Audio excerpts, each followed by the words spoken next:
Así, dende o aire reparten 60 toneladas de palla para alimentar os animais que están nas zonas afectadas polos incendios ás que non se pode chegar por terra. Cada paca de 200 kilos de peso permitirá que non lles falta comida durante todo o outono. Tamén se segue repartindo por terra tanto palla como cereais. Intentou atracar un banco en Ourense, pistola en man, pero non contaba con que os traballadores da entidade ían facerlle fronte ata conseguir retelo mentres non chegaba a Policía Nacional. Aconteceu en plena hora de saída dos colexios e dos traballos, polo que a acción violenta non pasou desapercibida no barrio. El paso por la vida he tenido como todo el mundo, grandes pozos, pero muchas satisfacciones. Pois iba ao baile, na época daquela había o baile que arranchabas unha, poñías a bailar e permite. Acaban de escoitar a Danubia e Xosé, dous dos máis de 700.000 maiores galegos, e hoxe é o seu día. A ONU fixou o 1 de outubro como o día do maior para destacar a súa contribución á sociedade actual. Con eles recordaremos hoxe algunhas das súas lembranzas.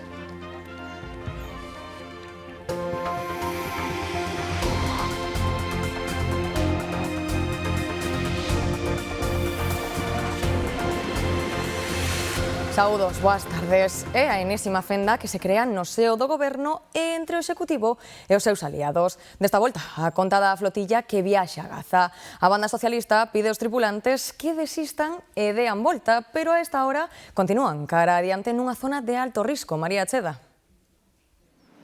Si resulta canto menos paradóxico que sean as forzas antimilitaristas como Sumar e Podemos as que exixan que un buque da Armada acompañe a flotilla nunha zona de exclusión. O Goberno xa adiantou, foi claro que iso non vai acontecer, o Furor vai navegar únicamente en aguas internacionais, pero aquí o descontento é prácticamente total entre todos os grupos. O Partido Popular di que únicamente isto é unha resposta a unha decisión arbitraria tomada por Pedro Sánchez e que nos pode meter nun conflito internacional. A flotilla xa está nunha zona de alto risco. E denuncian nas últimas horas manobras de intimidación por parte do exército israelí. Entre os activistas hai medio cento de españois. O Goberno asegura estar en contacto con eles. Van a contar con toda la protección diplomática, como no puede ser de otra manera. No representan un peligro ni una amenaza para Israel y, por tanto, espero que Israel, en este caso el gobierno de Netanyahu, pues no represente tampoco, no provea de ninguna amenaza a esta flotilla. O Goberno recoméndalles que non entren na zona de exclusión. O buque do exército Furor, que está preto da flotilla, ten orde de non entrar nesas augas. Pero Sumar insiste en que hai que garantir a seguridade dos españois. Sus vidas hoy corren riesgos y, por tanto, nuestro país tiene que darles apoyo. Podemos pide que o Furor acompañe a flotilla ata completar a misión e critica a decisión do Goberno. Le hace el juego sucio a Netanyahu y nos convierte una vez más en cómplices de los genocidas. Pola súa parte, o PP fai esta reflexión. No tiene nada que ver este buque que ha mandado para supuestamente proteger a la flotilla con los medios que el Gobierno de España le da a la Guardia Civil para luchar contra los narcos. ¿Usted ha visto la diferencia? Defensa asegura que o seu buque quedará nas inmediacións por se tivese que asistir nun rescate. Foi unha noite complicada na flotilla. Unha fragata israelí estivo a 2 metros do veleiro Alma, conta dende ali Tiago Ávila. Os integrantes da flotilla din que se o goberno israelí non actúa, mañá chegarán a Gaza. O que fai a flotilla é absolutamente legal, asegura Francesca Albanese, voceira da ONU.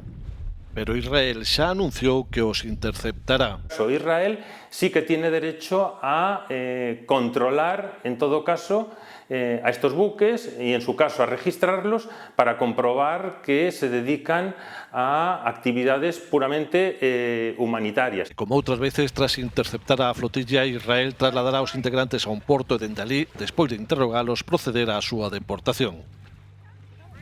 Hai novidades no caso contra Begoña Gómez por malversación de caudais públicos. O seu abogado recorre contra a decisión do magistrado Peinado de que a xulgue un xurado popular. A defensa da muller do presidente tamén pide a revogación de toda a causa. Acusa o xuiz de basearse en estereotipos e xeralidades para imputar a Gómez o delito de malversación.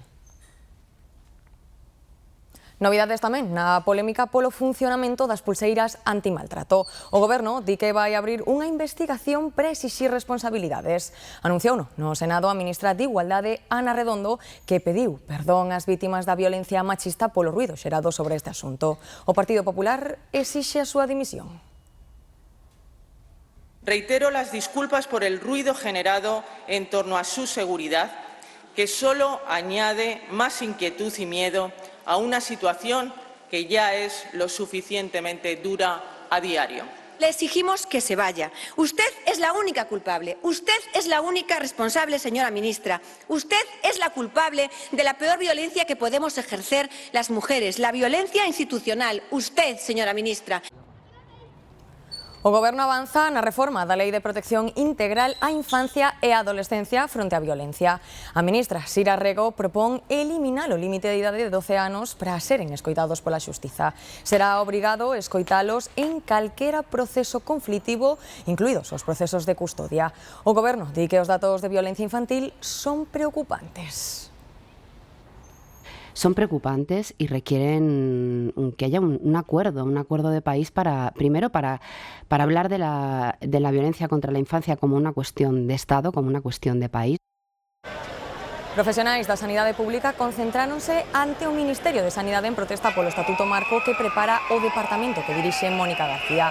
Todos os sindicatos sanitarios e todas as categorías denuncian que o borrador do novo estatuto mantén a precariedade laboral e restrinxe a posibilidade dunhas xubilacións parciais ou anticipadas. O Goberno avanza algunhas das propostas en materia de vivenda que lles vai trasladar mañá ás comunidades autónomas. Quere unha maior participación pública no mercado para conseguir baixar os prezos. Galicia pide que se teñan en conta as demandas das comunidades. Tengo claro qué es lo que no hemos de hacer. No se puede dejar al mercado. El mercado es quien está ahogando y atrapando a las familias.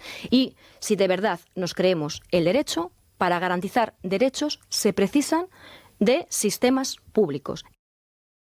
Un plan flexible que non sexa rígido, que non impoña ás comunidades autónomas como temos que proceder, como temos que licitar, como temos que baremar. Contamos con que mañá se mude a postura que está a ter a ministra de Vivenda e o Goberno Central. Desde a Asociación Galega de Inmobiliarias advirten que o alugueiro por habitacións destinado a vivenda permanente é xa unha realidade nas cidades. O que estamos vendo é que traballadores de forma indefinida que queren residir na cidade necesitan alugar unha habitación ante a falta de vivenda a precio económico que podan pagar co seu salario. O prezo de alugar unha vivenda subiu en Galicia un 7,6% no terceiro trimestre do ano, segundo o Idealista. Na capital galega, máis do 90% das casas arréndanse por riba dos 600 euros. Estamos falando de que menos de 600 euros é só un 6% do total de vivendas.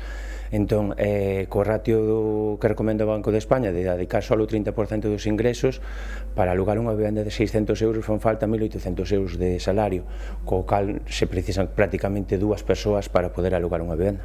En moitos casos resulta máis caro arrendar só unha habitación nunha cidade que unha casa completa no rural. Vai un pouquiño en función da zona e o espacio da habitación, pero si están no entorno dos 300 euros máis ou menos. As máis pequeniñas e interiores poden estar nos 250 euros.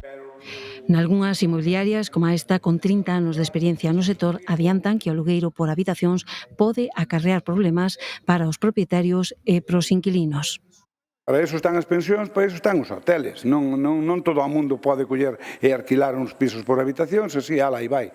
Se aquí veñen unhas persoas, 3 persoas para traballar ou que sea, fai o contrato a nombre de un que se fai responsable, entonces podes alquilar, non ten ningún problema. Pero eso de nos alquilar por habitación por habitación, nós eso non o facemos. Hai que non fai, sobre todo en particulares, pero nós non. Os turistas que pernoctan en Santiago teñen que pagar dende hoxe entre 1 e 2,5 euros extra por noite. A capital galega súmase a Coruña na aplicación dunha taxa turística. Unha asociación de hoteleiros pediu a suspensión cautelar da medida, pero a xustiza deulle a razón ao Concello. O turista paga a taxa directamente no hotel e este entrega a recaudación a ingresar nas arcas municipais. E o Concello de Oleiros repite como municipio con maior renda por habitante de Galicia, Nuria.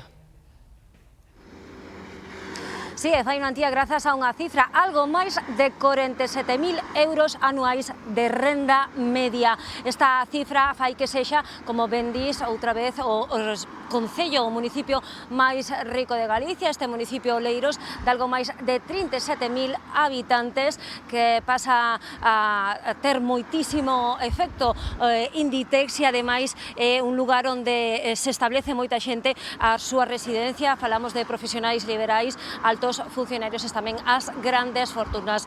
Non só é o municipio máis rico de Galicia, senón que ademais é o único de Galicia que se sitúa no top 50 entre todos os concellos de España con maior renda. Seguen as iniciativas para recuperar a natureza despois dos incendios do verán.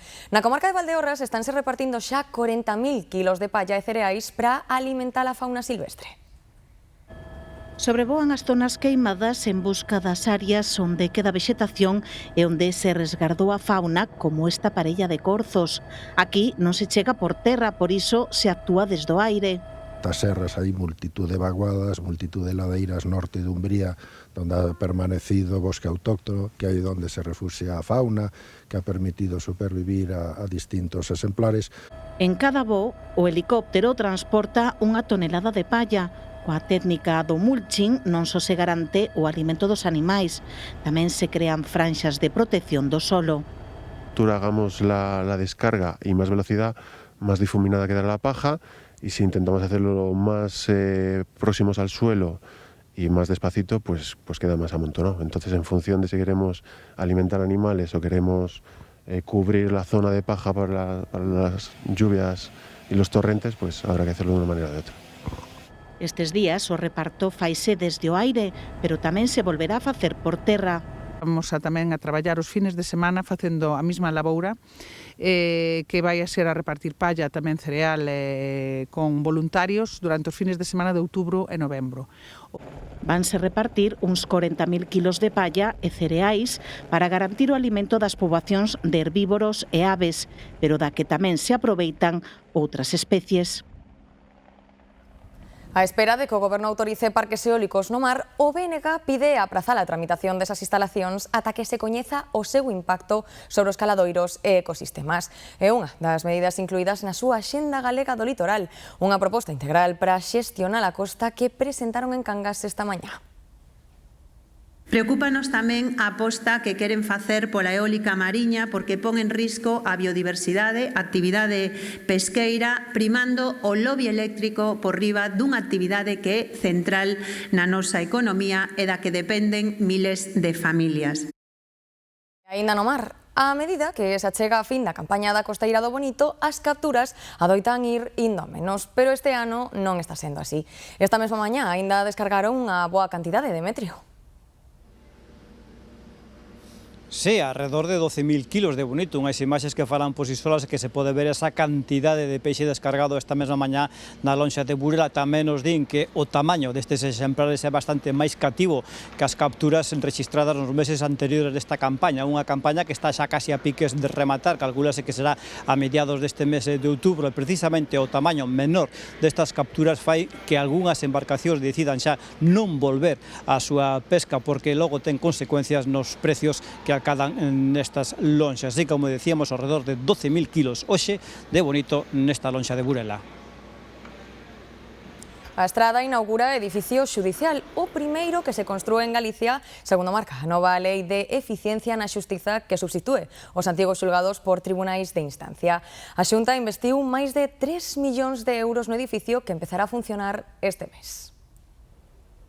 Na entrada xa se indica que é un edificio do futuro. Agora, o que se coñecían como xulgados son tribunais de instancia que aunan as salas de civil e penal.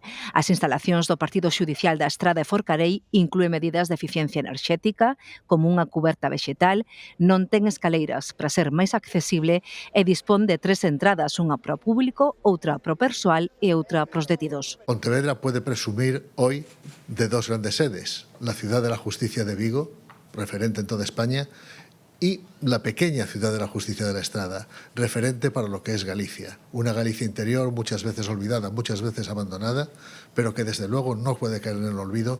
A Xunta investiu máis de 3 millóns de euros neste edificio. O presidente Alfonso Rueda destaca a aposta do seu goberno por modernizar as instalacións xudiciais para que os profesionais traballen con transparencia. Dispoñer de edificios dignos para os que traballan neles e para os que veñen aquí como administrados de xustiza, adaptados para todos os cambios que se están producindo a unha velocidade vertixinosa no ámbito das novas tecnoloxías, da organización do persoal, da planta judicial. Creo que todo iso está previsto aquí. Nos próximos días comezará o traslado de expedientes co obxectivo de abrir o edificio ao público este mes. Na Illa da Toxa ultiman os preparativos para o seu foro, unha das citas políticas clave do ano en Galicia. O rei Filipe VI inaugura este espazo de debate onde participan o ex primeiro ministro israelí Ehud Olmert e un activista palestino, Samer Sinichlawi. Ao longo destes 7 anos asistiron referentes do mundo das humanidades, a economía e a xeopolítica mundial. Dende 2019 na Toxa saben o que preparar ata o último detalle para recibir persoeiros de todo o mundo. Entre eles, o rei de España, que non fallou en ningunha edición deste foro. Vienen de todas partes del mundo y, lógicamente, pues requiere más atención que en otras ocasiones. Neste tempo foi testemuña de crises internacionais e superou unha pandemia. Polo foro pasaron líderes de todo o mundo. Aquí, Edmundo González reivindicouse presidente electo de Venezuela. Yo voy el 10 de enero a tomar posesión de mi cargo como presidente electo de Venezuela. Tamén se abordou a actualidade nacional, dende o financiamento, con encontros entre os expresidentes Rajoy e González. Que estamos caminando, si es que no hemos llegado ya a un modelo fiscal Frankenstein. Ata amnistía. Es una autoamnistía, se la votan ellos, si no, no sale. Ademais dos debates máis serios, o Foro La Toja tamén deixa momentos distendidos e anécdotas máis humanas dos relatores. Que no podía, pues no había manera de quitar esto, empecé a beber, me puse hecho un circo y dije, oye, pero estas botellas son todas, y ahora son todas así. Bueno, esto es una regulación de la Unión Europea. Hombre, yo creo... Este embalse da Baíña no Concello Pontevedrés de Baiona está nestes momentos a 1/3 da súa capacidade, o peor dato. Sen dúbida, dos últimos anos de defeito, dende este Concello non descartan ter que pedir axuda para este suministro de auga ao Concello veciño de Vigo. De seguida, damosles máis datos sobre esta situación. A capital de Dinamarca está hoxe blindada despois dunha semana de peches de aeroportos por presenza de drons que todo parece indicar que foron enviados dende Moscova. En Copenhague xúntanse hoxe xefes de Estado e do Goberno de todo o continente. María. Sí, a capital danesa acolle aos 27 líderes europeos que participan hoxe nese cumio informal do Consello Europeo baixo fortes medidas de seguridade ante a recente escalada rusa. Os xefes de Estado e de Goberno debaten hoxe, entre outras cousas, sobre como responder aos chamados ataques híbridos ou sobre a creación do muro europeo de drons. Ademais, tamén abordarán o financiamento da defensa común ou o apoio a Ucraína con esa proposta enriba da mesa lanzada desde aquí, desde Bruxelas, un préstamo para Kiev de 140.000 millóns de euros a cargo dos activos rusos conxelados. Hablar del importante reto de la industria de la defensa y de la seguridad en distintos ámbitos. Uno, evidentemente, el de la industria de la defensa clásica, que nos provea de la autonomía suficiente y de las capacidades para poder responder al desafío geopolítico que representa el neoimperialismo de Putin. O recinto onde se celebra o Oktoberfest, a multitudinaria festa de cervexa de Múnich, permanece pechado este mércores por unha ameaza de bomba. A policía alemá investiga a posible conexión desta ameaza co incendio dunha casa no norte da cidade no que morreu unha persoa. Algúns residentes da zona aseguran que escoitaron unha explosión. A Policía Nacional de Ourense detivo un home que pretendía atracar unha sucursal bancaria. E dicimos pretendía porque os propios empregados desta entidade frustraron o roubo. Foi un dos últimos clientes desta sucursal bancaria, ataviado cun chaleco reflector que levaba por riba dun mono azul, achegouse ao mostrador portando unha arma de fogo e pediu o diñeiro da caixa.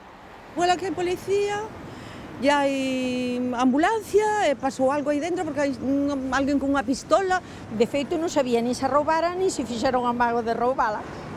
Neste intento de atraco, axudouse dunha pistola que posteriormente se confirmou que era simulada. Os empregados en ningún momento chegaron a darlle os cartos porque conseguiron reducilo ata que chegaron as patrullas da Policía Nacional. Que foi un home con unha pistola de broma que entrou e que un dos empleados que o reduciu. Bajaron las persianas, uno que trabajaba e llevaba sangre aquí. Ata o lugar achegouse tamén unha ambulancia, xa que o suposto atracador no forcexo quedou ferido, para ser atendido no mesmo lugar dos feitos. Ningún dos empregados precisou asistencia sanitaria, a pesar do susto e dos momentos de tensión que viviron. Viñen preguntar por eles, porque estaba un pouco preocupada, non sabía quen, se o que estaba ferido era un deles ou se era o atracador. O home saíu desta sucursal bancaria xa como detido por un intento de roubo. Está en dependencias da Policía Nacional á espera de pasar a disposición xudicial. E investigan unha agresión, botella rota na man durante a celebración dun aniversario que se celebraba nun bar de Lalín. Un dos convidados tivo que ser trasladado ao hospital con cortes na cabeza. O suposto agresor está identificado. Empezaron cantando parabéns para ti, pero a festa acabou de mala maneira. Había un chaval que eu pensei que o habían bañado de viño, porque estaba desde aquí hasta aquí. E o outro, que supuestamente sería o que lle dou ca botella, porque eu non sei que eu non o vin, e tamén, e despois eu me fijei que era sangre. Non se sabe como empezou a agresión, pero o que saiu peor parado é un mozo de só 19 anos de orixe paraguaya, cliente habitual do bar e un dos convidados á festa de aniversario. Cortes, porque foi cunha botella de vidrio, parecer, entonces, pois claro, queres que non só o que che dean cunha botella, os cortes son bastante profundos e, aparte, como se ve aí na sangre, considerables, vamos. Si se desmayou un pouco porque perdeu moita sangre. Atenderon o primeiro no centro de saúde, despois no clínico. Do suposto agresor pouco se sabe, nin era cliente, nin tampouco estaba na festa. Fuxiu, pero por pouco tempo, porque a Garda Civil localizouno nunha rúa próxima coa roupa manchada de sangue. Arrancou hacia baixo, en el solo, sí. E despois decíalle un chaval á Guardia Civil, está allí abajo. Do outro sei que é un pouquiño máis maior, é que, ao parecer, rompeu unha botella e doulle outro na cabeza. Un golpe que puido resultar fatal e do que aínda hoxe quedan restos na beira rúa, é o que máis abraiada ten a veciñanza. Estaba o gladiamento, estaba a silla, estaba o suelo, o sangue chegaba ali até a rede dos contenedores. Aquilo parecía unha matanza de cerdos. A vítima recibiu altas poucas horas, pero de momento non presentou denuncia no cuartel da Garda Civil. A intervención de dúas traballadoras da farmacia de Río Torto permitiu a detención dun presunto maltratador. Unha muller marroquí contoulles que era maltratada e pediulles axuda. Elas puxerona en contacto coa asistenta social do Concello e o suposto maltratador, tamén marroquí, acabou detido. Sabela.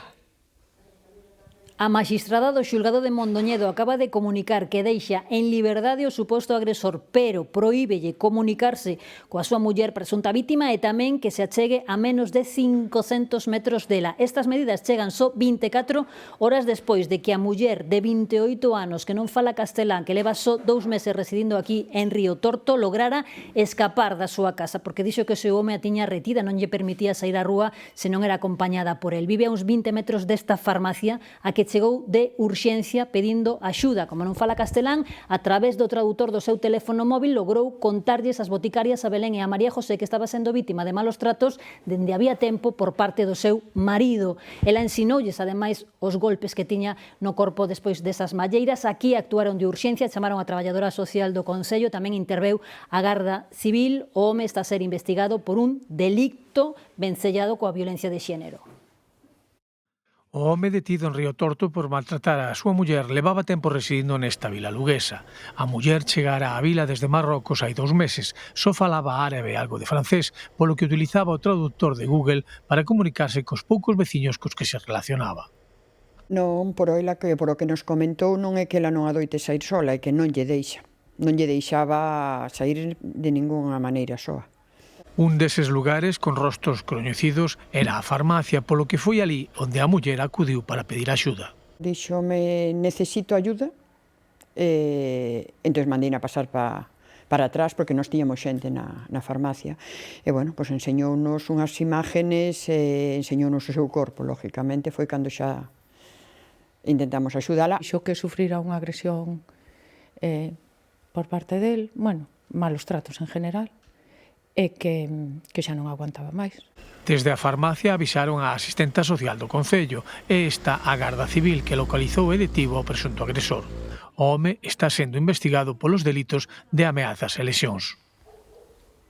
E se circulan pola estrada de Carballo a Malpica, saiban que en breve terán controis de velocidade. A DXT instalou un radar de tramo á altura de Seixas nun treito limitado a 90 km por hora. É o terceiro radar que instalan na Costa da Morte este ano. É un treito dun kilómetro entre Carballo e Malpica á altura de Seixas. Son rectas con boa visibilidade, limitadas a 90 por hora, pero hai que nas aproveita para espremer o acelerador. Desde que collen a reta esa, por aquí pasan bastante lanzados. Hai moitos que a buena cartera pasan a 100 e pico. Se cada pensas que che ven a modo, cando chegas a xuntel, Excesos que poden ter os días contados en canto funcionen estes novos radares. Verbense, a verdad que a estes non se pode dicir que non se ven. Veríseme ben para que respeten as señales. Sempre hai accidentes e todo o que se pode evitar é mellor. O dispositivo controlará a velocidade nun tramo dun kilómetro entre Seixas e a Filgueira. Confían en que disuada os que incumpren.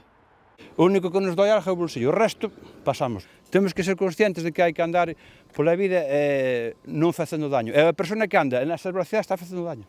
Día de xete que a velocidade é a terceira causa de accidentes e está detrás dun de cada 4 sinistros mortais. Neste treito, algún susto xa levaron. Aquí xa houve varios que, pasaron por aquí e xa foron con 3 petril. A ver, aí houve un accidente bastante grande, ainda fai pouco tempo aí arriba, quero dicir, se poñerían por ese motivo. Este da C418 en Malpica é un dos 122 radares que prevé instalar a DXT este ano en España para tentar reducir a sinistralidade nas estradas. Os veciños de varias parroquias de Tomiño levan anos sufrindo unha praga de moscas.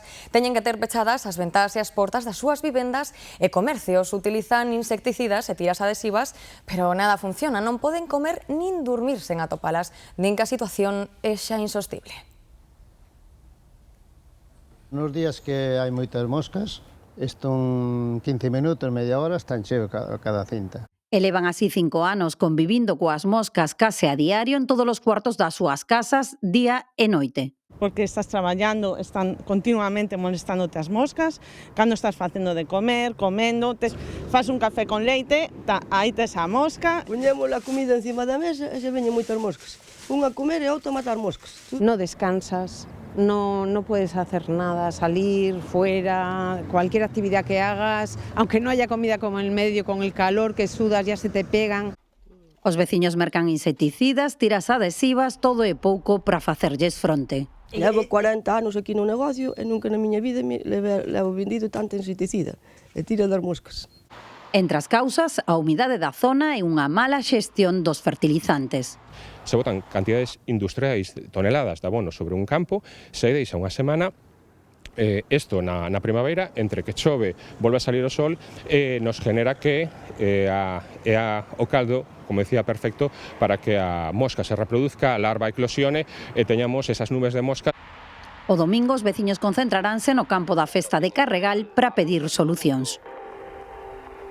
A falta de chuvias permítenos desfrutar da praia e das terrazas, pero tamén ten a súa cara negativa, que os niveis dos encoros seguen baixando. En Baiona, a presa de Baíña está a pouco máis do 30% da súa capacidade e o Concello xa toma medidas para aforrar auga. Paula. Si, Antía, entre as medidas que solicitaba onte nun bando o Concello Pontevedrés de Baiona están pois non regar as hortas e tampouco encher as piscinas. E que esta é a situación deste encoro da Baíña aquí no Concello Pontevedrés de Baiona. Como ben dis, Antía, está un terzo da súa capacidade e o promedio máis baixo dos últimos anos por estas datas.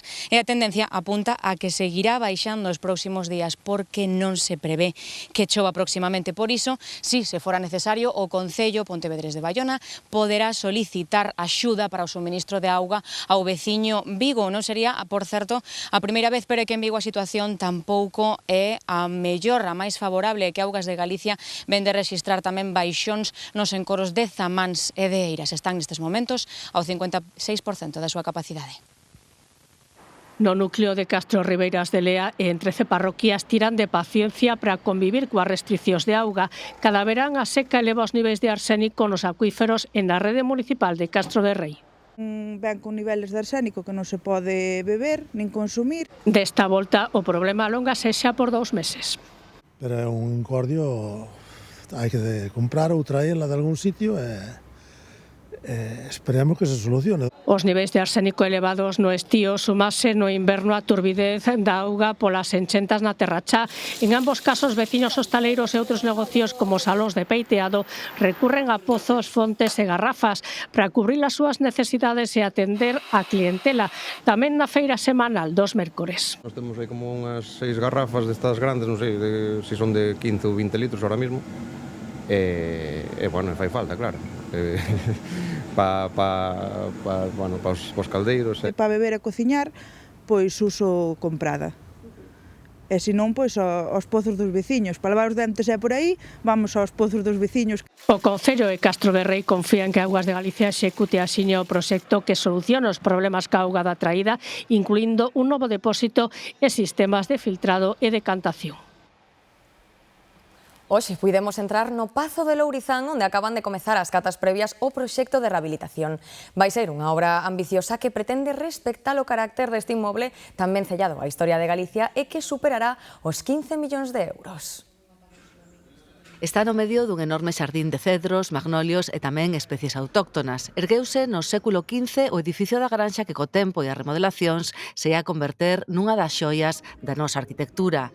Con elementos modernistas e clasicistas, a última ampliación foi feita a comezos do 20, cando habitaba Montero Ríos e incorporou elementos de estilo francés. Vestixios todos, tamén o da historia política que se escribiu dentro das súas paredes, que están sendo examinados a fondo para conservar. Una serie de elementos, digamos, que son intocables, que son patrimonialmente protegidos, como puede ser la escalera imperial, que conecta la planta principal con la planta segunda, y luego los salones patrimoniales también, que tienen unos techos con una serie de escayolas y de pinturas que son necesarias preservar.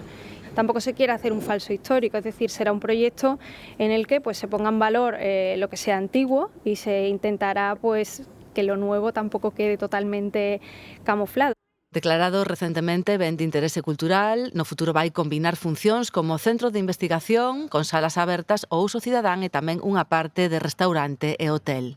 Un espacio multidisciplinar onde saben que imos conxugar, por suposto, o espacio do Centro de Investigación Forestal con usos máis turísticos, hoteleros, con zonas recreativas. Pois a mediados do ano 26 poderíamos ter xa o proxecto e comezar a licitar as obras. A idea é que conforme vayan rematando as fases, o Pazo vaya paulatinamente abrindo partes ao público. A remodelación millonaria inclúe tamén unha contorna natural de gran beleza e valor. Este mércores seguimos desfrutando dun día de sol e calor en Galicia. Estas son imaxes da rúa na comarca de Valdeorras. Nesta zona superarán hoxe os 30 graus. Tamén sol e calor en Santiago, onde se agardan 26 graus de máxima. Lembren que estas e outras cámaras poden velas na nosa páxina web g24.gal. Circular por Eivisa durante o día e a noite deste martes foi unha auténtica odisea. Chicos, tener cuidado, el puente, la rotonda de Disitén por debajo, mirar. A ENMET cualifica de históricas e extraordinarias as chuvias que colapsaron a illa. Creo que por aí non se va a poder pasar por la carretera del aeropuerto. Na capital rexistráronse ao longo da xornada 252 litros por metro cadrado, unha cifra inédita que supón preto da metade do que adoita chover ali durante todo un ano. O temporal dáse por rematado e a ENMET desactivou todos os avisos xa de madrugada, pero o Goberno Balear mantén a situación operativa 2 do plan de inundacións para facer fronte aos estragos que deixaron as chuvias torrenciais. Que eso ha pasado ya antes, pero esta vez me parece que es más fuerte. Hoy me he encontrado lo que no me había encontrado nunca, la verdad. Hi havia moltíssima terra, els contenedors de les basuras avui han anat arrastrades. Os bombeiros de Mallorca é un dispositivo de 152 efectivos da UME desplazados desde a península, sumándose aos servizos de emerxencia locais para intervir nas estradas, vivendas e negocios afectados. Segundo a información facilitada polo Goberno Balear, hai tamén 3 persoas feridas polo deslizamento dun talude, pero o seu pronóstico non é grave. Nalgúnas zonas aínda non recuperaron a subministración eléctrica. A actividade escolar foi suspendida ata mañá e hai hotéis que, en vista dos danos sufridos, están valorando adiantar a fin da temporada turística. O que fixeron foi construir unha porta así antiga. Isto estaba cheo de sarcófagos. E hai unha escena na que teñen aí escondidos o seu tesouro, que son unhas chuches. A garriga. O que acaban de ver é a cripta do Mosteiro ourensán de San Pedro de Rocas, pero con outra perspectiva. Neste espazo rodouse unha escena da película Life is Life de Dani de la Torre e hoxe foi un dos escenarios visitados na ruta cinematográfica do Festival de Cine de Ourense. É un dos lugares máis emblemáticos da Ribeira Sacra ourensá, o Mosteiro de San Pedro de Rocas, coa súa cripta medieval, é a primeira parada deste roteiro de cine. Aquí rodouse unha escena da película Life is Life de Dani de la Torre. É unha película de aventuras parecida que quere emular un pouco os Goonies, ese cine dos 80, e xusto aquí pois veñen ao lugar máis máxico da provincia de Ourense, que é San Pedro de Rocas. O que fixeron foi construir unha porta así antiga. Nesta visita participan alumnos dun ciclo superior de animación turística. E isto estaba cheo de sarcófagos. Eles mesmos recrean a escena ambientada neste espazo. Cambiaron moito pois os sitios. Cando fixemos a escena de entrar na porta non se ve igual e o interior é distinto. Un xeito de promocionar o cine, pero tamén o turismo a través da sétima arte. Me parece interesantísimo. De hecho, los chicos tan jóvenes que vienen hoy con nosotros, algunos pues ya conocían el monasterio por las películas. Este roteiro desenvolvese en varias xornadas durante o Festival de Cine de Ourense e percorre boa parte da provincia en escenarios de filmes tan populares como A Lingua das Bolboretas ou Coñados. Unha racionciña por aquí, bo proveito. E hoxe é o Día Internacional das Persoas Maiores. En estas jornadas son moitos os galegos que queren demostrar que cumprir anos non é sinónimo de frear, senón de seguir bebindo con moitas ganas unha nova etapa chea de oportunidades. Tengo 81 e dentro dun mes 82. E a los 79 cogí novio de 92 años. Sigo con él, soy moi feliz. Mercedes di estar vivindo unha segunda xuventude. Ela demostra que cumprir anos non frea nin pon límites e diso tamén dá conta Sagrario. Teño 94 anos. Pinteime sempre a boca, a hora de maior. Antes pintaba os ollos cando era nova. E a hora de bella tamén me gusta. Pero tamén os que nos ven tamén lle agrada ver a unha persona un pouco arregladiña. Porque a imaxe dunha vellez pasiva está cambiando. Hacer lo máximo yo para que no me lo hagan, porque eso es una iniciativa de pensar que me supero a mí misma con la edad que tengo. Y aparte de venir a yoga, voy al gimnasio y luego me encanta viajar. Yo trabajando un pouco máis que cando estaba en activo, con los netos. Todas coinciden cos expertos en que a actividade física, a vida social e as novas aprendizaxes son a clave para unha vellez saudable. É preciso que teñan espacios onde podan participar, onde se lles dé voz, onde podan ensinar, seguir aprendendo. Neste Día Internacional das Persoas Maiores, a Fundación celebrou unha acción colectiva contra o idadismo para concienciar de que os nosos maiores son unha fonte de sabedoría e enerxía. Unha mostra palpable do esforzo dos maiores para adaptarse aos novos tempos e o uso de internet. Por primeira vez en Galicia se supera a barreira dos 100.000 internautas maiores de 74 anos. O crecemento dos usuarios de internet a partir desa idade é dun 30% no último ano. Os usos que fan da rede eses internautas serios son sobre todo a busca de información sobre produtos e servizos e lectura de noticias e cada vez máis para compra en liña. Nos últimos 3 anos aumentou un 50% o comercio electrónico entre os maiores de 74 anos. Por espabilar, literalmente. Un pouco para recibir aí o chute de cafeína que necesitamos para cada día. Un pouco axuda, sí.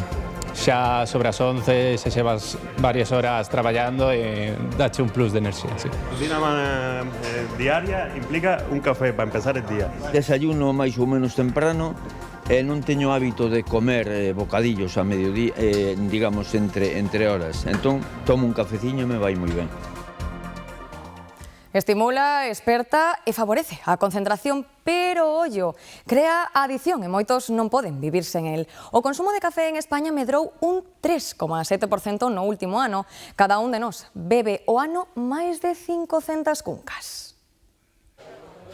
Pros que traballan, pro xefe, pros amigos, pras amigas, para que descansa e para os que non paran. O consumo de café volveu crecer en España. O ano bebemos 4,22 kilos por cabeza. Tomo café desde niño, creo. Sí, desde que era pequeño, como que de esto que los niños se empinan un buchito para probarlo. Un pouco para recibir aí o chute de cafeína que necesitamos para cada día. A xente di que o mellor de todo é o 100% arábica, vale, porque é o café máis puro. Pero bueno, é como digo na vida non se pode ser tan bueno, hai que ter un poquinho de malicia. Aquí poñemos un 20% de robusta, que é o café o que lle dá amargura ao café. A receita dun bo café marca que debe levar 7 gramos, 14, se dobre. Aquí despachan entre 100 e 150 cafés cada día. Vamos allá. Que vas a facer? Un café con leite grande. O consumo moderado de cafeína pode ser saudable, pero en exceso provoca insomnio, dependencia ou ata alteracións nerviosas. Este local foi pioneiro en servir cafés para levar no centro de Vigo e en contra do que lle aconteceu a moitos negocios, a pandemia deulle un empurrón. Que o café era todo para levar. E a xente venía, se formaban colas e xa se nos conoceu. Pola cercanía, porque traballo aquí ao lado, 2, porque o café está bo, e 3, porque a atención é fantástica. O país máis cafeteiro de Europa, Finlandia, consome en casa o dobre que en España. Despois, Alemanha e Dinamarca. Gracias, buen día.